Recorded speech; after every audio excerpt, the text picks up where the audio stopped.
वाड़ी परिसर की सामाजिक संस्था सामाजिक समता मंच की ओर से क्रांति ज्योति सावित्रीबाई फुले जयंती और मां जिजाऊ जयंती के मौके पर वाड़ी क्षेत्र के स्कूलों में पढ़ाने वाले 15 बेहतरीन अध्यापकों को आदर्श शिक्षिका पुरस्कार से सम्मानित किया गया।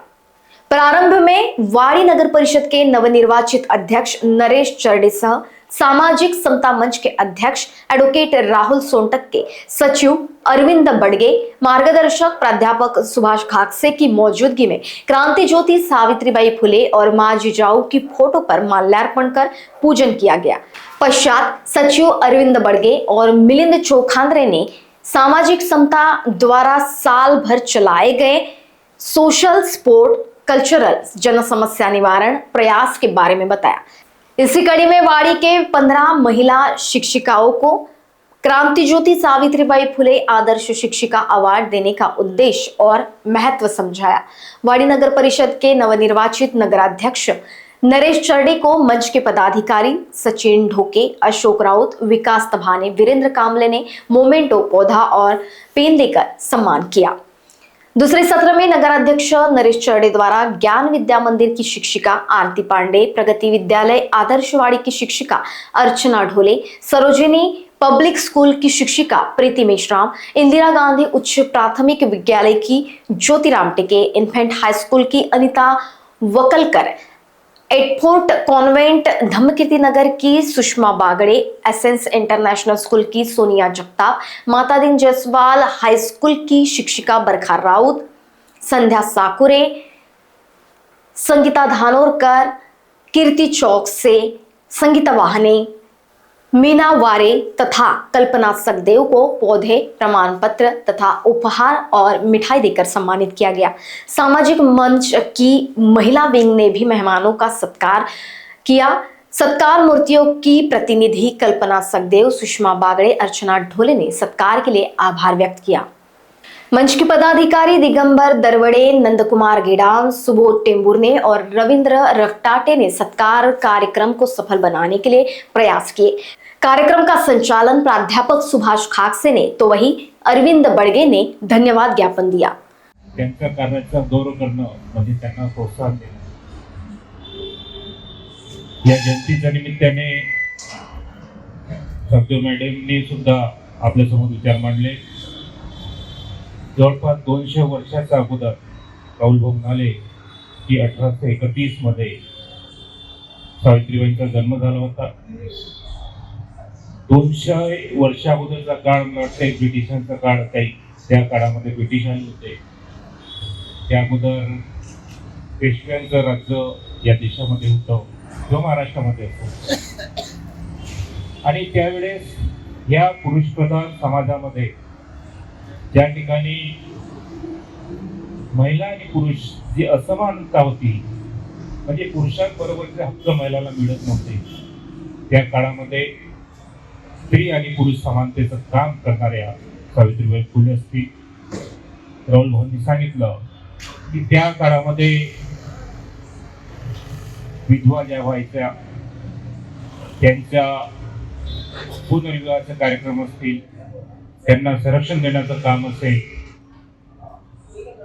सखदेव त्यांनी पण सांगितलं की त्या काळामध्ये विधवा झाल्यानंतर त्यांचं केस काढून घेणे म्हणजे केशोपन यासारख्या अनैतिक ज्या रूढी या समाजामध्ये होत्या। एक ती युग स्त्री आहे, म्हणजे आपण युग पुरुष म्हणतो पण ती एक युग स्त्री आहे।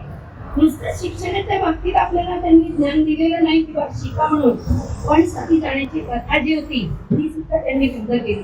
सती जाण्याची परिस्थिती होती त्यावेळी की पतीचं जेव्हा निधन झालं तर त्या स्त्रीने केलं पाहिजे, पण सती जाण्याची प्रथा सावित्रीबाईंनी पुढे येऊन अगदी स्वतः बंद केली की कुठलीही स्त्री सती जाणार नाही, कारण तिच्या मागे तिचं मुलबाळ आहे, त्या मुलांना मोठं करायचं आहे, त्यांना वाढवायचं आहे, तर ही प्रथा सावित्रीबाईंच्या पुढाकाराने बंद झाली।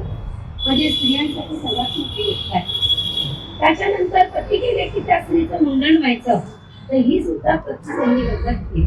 अशा अनेक म्हणजे शिक्षणा व्यतिरिक्त विविध क्षेत्रामध्ये त्यांनी काम केलं आणि या सगळ्या विविध क्षेत्रामध्ये काम केल्यामुळे आज प्रत्येक स्त्री त्यांच्या पावलावर पाऊल टाकतात आणि आपण दरवर्षी सावित्रीबाई फुले जयंती असो, महात्मा फुले जयंती असो जयंती एका महत्त्वाची.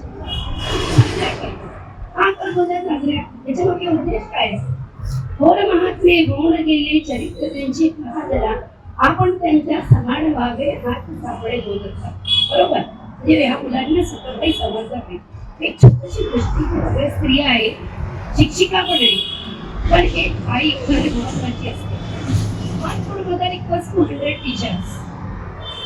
कारण बघा, की आई मुलांना जे ज्ञान देईल लहानपणापासून जी सवय लागेल त्या सवयीमधूनच मुलं पुढे जातात. शिक्षक तर नंतर आहे, पण आईच माझी. एक छोटीशी कहाणी मी तुम्हाला सांगते. दोन शेजारी घर होते. एक डॉक्टर होते आणि एक थोडीशी ती म्हातारी आजोबा. दोघांनी पण 2 झाडं लावले. डॉक्टरांनी पण लावलं आणि आजोबांनी मागेमध्ये समोर शेजारीच घर होते. रोज आपले डॉक्टर सकाळी जायचे, वरती पाणी द्यायचे, शेण खत वगैरे सगळं काही द्यायचे, स्प्रे वगैरे करायचे, पेस्टिसाइड सगळं. आजोबाई आपले थोडंसं पाणी टाकायचे, थोडंसं इकडून तिकडून शेण काढून आणायचे, त्याला टाकायचे.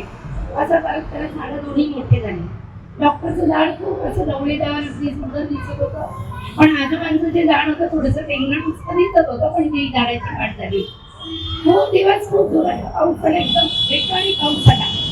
मात्र डॉक्टरांचं झाड पडून गेलं, कोरमडत होतं आणि आजोबांचं झाड बंद करायचं. डॉक्टरांना येऊन बघतात, त्यांना विचारलं की मी एवढं खत पाणी सगळं फॉस्फेट वगैरे सगळं काही दिलं आणि माझं झाड एकदम 12 पावसाने कडून गेलं, तुमचं काय नाही पडलं? मग तेव्हा ते तेव्हा म्हणाले त्याचं कारण सांगा. डॉक्टरांनी विचारलं की असं कसं झालं म्हणून. तर ते म्हणाले की बघा म्हणे, तुम्ही त्याला वरचीवर गरजेपेक्षा जास्ती देत गेले आणि गरजेपेक्षा जास्ती देत गेल्यामुळे त्याला त्याची किंमत नाही वाटली, ते पाण्यासोबत वाहून गेलं. पण मी थोडंच दिलं आणि त्याला ते पुरलं नाही, त्यामुळे ते जमिनीच्या आतमध्ये जाऊन आपला शोध घेऊन पाणी वगैरे काढू लागतं आणि त्यामुळे त्याची मजबूती वाढली आणि त्याला कळलं की नाही, आपण कसा तरी जीव स्वतःच्या पायावर उभं राहायला पाहिजे, नाहीतर आपण थोडंच पाहिजे कोणी काही म्हणतं सुसाईड करून घेतो. बरोबर आहे? तर याचा अर्थ तात्पर्य काय की मुलांना तुमच्याकडे कितीही असेल ते दाखवून नका की माझ्याकडे हे आहे, माझ्याकडे ते आहे, तू काही शिक बेटा, नाही तर नको शिकू, आपल्या बाबाचं भरपूर आहे, आजोबाचं घर आहे, हे अजिबात मुलांना दाखवू नका. त्यांना स्वतःच्या पायावर कसं तयार होता येईल, स्वतःहून कसा अभ्यास करता येईल, स्वतः कसे सेल्फ नोट्स काढतील याच्याकडे लक्ष द्यावं. आणि हे जर दिलं तर मी तुम्हाला सांगितलं 100. लोकवाहिनी मीडिया के लिए ब्यूरो रिपोर्ट नागपुर.